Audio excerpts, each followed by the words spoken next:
I'd like to start off thanking everybody, the parents, for coming out to the middle of utopia. Like,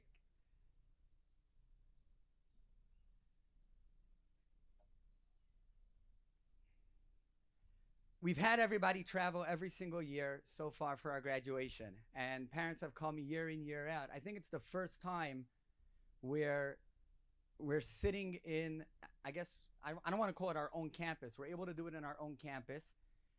It's the weather's just gorgeous. The surroundings are beautiful, and the guys have been able to steig beyond the last 3 weeks. It's first and foremost, we really, really, really have to express our shevach and thanks to the Ribono Shel Olam for, just allowing this to take place, for allowing this to happen. There's not many yeshivas that I know of that are open today right now. There's, everybody was affected. Everyone has been going through a very, very hard time, a tiring time for Klal Yisrael. It hasn't been easy for anyone. The second it was realized and noticed that we were not going to be able to reopen in Durham, literally, it was a Sunday afternoon. We were planning on coming back after Purim. Rabbi Yanofsky was on the phone already that Sunday morning with the Rabbeim. That's it. We have to start Zoom. We are opening. We're not opening. We have to get on Zooms. The guys can't be doing nothing. We can't just have everybody without a connection, without the schedule. We have to be getting on the Zooms day one. Most of the Rabbeim, I know myself, I didn't have a Zoom on my computer. It was downloading the app, figuring out how to use it. Rabbi Yanofsky literally within seconds was like sending us videos on how to properly Zoom, how to make sure the Zoom happens well and people are able to grow and stay connected to the Rabbeim, albeit through technology, but we were still able to do it. But he wasn't happy with that. Rabbi Yanofsky didn't just sit down. Okay, great. We're now Zooming. We're now good to go. 2 weeks later, it doesn't seem like it's going away. Rabbi Yanofsky's on the phone with camps, with campuses, with anyone and anything. It was, I don't want to say every single day he would call me, do I have any ideas? But it was for sure once every 3 days. Of a campus, we'll go anywhere. I'll fly out to North Carolina, South Carolina, Texas, Wyoming. There's something in Maine. Should we drive up and check it out and see how it is? Rabbi Yanofsky was not just giving up. Okay, let's do Zooms, pat ourselves on the back, and be done with it. It was nonstop working, phone calls, harassing people, anyone he could, just to try to find a way for the guys to be together again, for us to continue growing and steiging like we were doing so well before this happened. So our first shevach has to go to the Ribono Shel Olam, but we cannot forget, and we just the amount of work and effort that Rabbi Yanofsky has constantly been putting in to get what we have in right here, right now, up and running.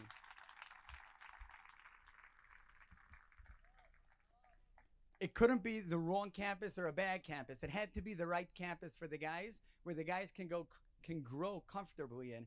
And Chaste Hashem, Rabbi Yanofsky found the gem. It wasn't just him. The Rosh Hashiva, Rabbi Elephant, the whole office staff worked tirelessly to get it up and running. We got to go ahead right before Shavuos. Within 5 or 6 days, let's work out.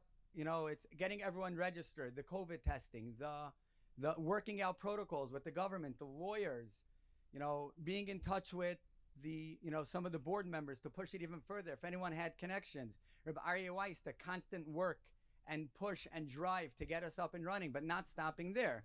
It's coming down to make sure everything's running smoothly. It's helping out with all the different things.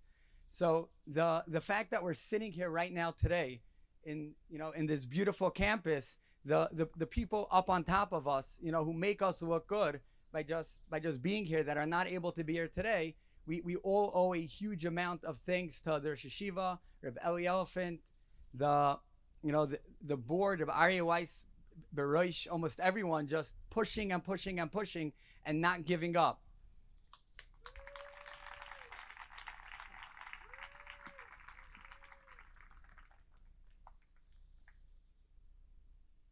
A general year, or most years, the way we try to orchestrate and work out the graduation is, with giving guys awards, by shouting out different guys that,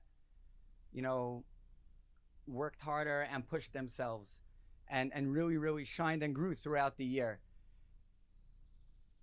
throughout most of the year, it looked like we were doing the same thing. If you walked into the Beis Medrash on any given morning, you walk in at 8:40, fine, 9 o'clock, 9:05 to start Shachris. You know, Simcha Spurns up there to the hour, to the T. You have Shia Eisen shuffling in daily, you know, laning for us. You have, you know, like the constants, the standard guys going day in, day out, pushing through for the Shachris. Afterwards, you know, you walk by Rabbi Russ's table. You have Ezzy Goldberg was going at it with Rabbi Russ every single day. You turn to Rabbi Farkas's table, you'll have on any given day, there's Avi Gross winning Rabbi Farkas one-on-one. You have Avigdor Ben Ayim just pushing Rabbi Farkas. The list can go on. You have Rabbi Zone around his table. You have Nachi Sklar not giving Rabbi Zone an inch to breathe. You have Yisrael Margolish, Shaya Free just like latching on to whatever Rabbi Zone is saying. Eli Masar, like just right after any Seder, is just like, wait, before Rabbi goes to lunch. You know, like just like leaning in for his conversations. This was going on literally until Purim. And then, as we all know, our world changed. The world around us really, really changed. And for the Rabbeim, I know for us it was for sure hard. For the parents, I'm sure it was also very, very hard. What was going to be? What is going to be? We really, really don't know. You know, we can sit there saying, oh, wow, you know, like we're graduating, we're moving on. Are we going to Eretz Yisrael? I don't know if anyone knows the answer to that question. Is there somewhere coming back? Again, what's the reality? We don't know. Is Connecticut allowing schools opening? Is New York? Is New Jersey? We really, really, really don't know. It's what is going on, and it's nerve-wracking for anybody.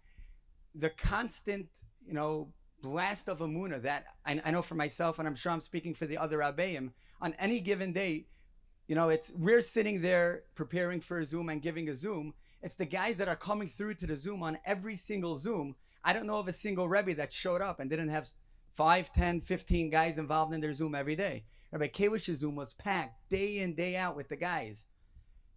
And, you know, through Pesach, after Pesach, speaking to guys in other yeshivas, 12th graders graduate, they move on. They're already in the yeshivas that they're going to. There's not that same drive that they had at the beginning of the year to grow, to push, to fight. We gave the guys the opportunity, an option, after Pesach, after Shavuos, for 3 weeks to be together, to be back in yeshiva. How many 12th graders do you know of that were right now 3 days after graduation was supposed to take place? On our schedule, we graduated June 21st. We're 3 days late. Guys are still clamoring to get in. Guys are still driving up just to get an extra couple of days. Guys are, you know, trying to get extra time in Sulam, extra time in other periods of time. I don't know another grade, another group of guys that are really just steiging, pushing, growing. The only thing they want is to grow and to continue growing. Last night, what we do the last night of the year is the guys get up and just speak. They speak about their friends. They speak about themselves. They speak about their journeys. There's no pictures, no videos. It's not recorded. Nobody's on the phone. They're just being honest with each other and just thanking each other, thanking the Rabbeim for the journey that they went through. I don't think anybody walked out of that room not a new person, just changed, just not being blown away by the guys, the way the guys just want to continue growing. We were joined here in the Poconos by one of the Rabbeim of the Beis Medrash, Rabbi Brownstein, and he wasn't involved in the high school at all till he came. He came with a group of older guys, alumni that were going to be part of the program here. He walked over to me the second day that we were here, and he's like, I don't understand. I thought I was coming to like make a ruach in the Beis Medrash, to add to the Beis Medrash. I've been living in America for months now. It's the first time I feel like I'm back in Eretz Yisrael.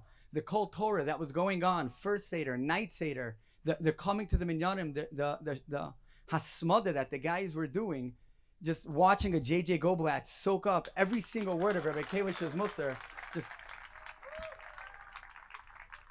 You have the guys literally coming through to everything. It's like I'm beyond words. I don't know how to describe it. If anyone wasn't here to see it, it's just hard to get a visual of it. It's you walk in, you have guys that are done with their senior year, living in a state of a world of anxiety, not sure what's going on, what the future looks like, and none of them know it. Nobody knows it, and everyone knows that when our minds are not focused, when we're not, with Yishuv Adas, it's so much harder to grow in Avodas Hashem. It's harder to learn. It's harder to work on ourselves.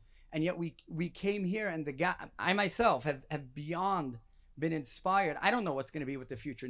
Nobody knows. The one constant and the one thing we do know, the one thing we do see is that the aliyah that we're seeing taking place here is just going to continue and continue and continue. And for that, I have nothing else to say to the guys, but I'm in awe of you.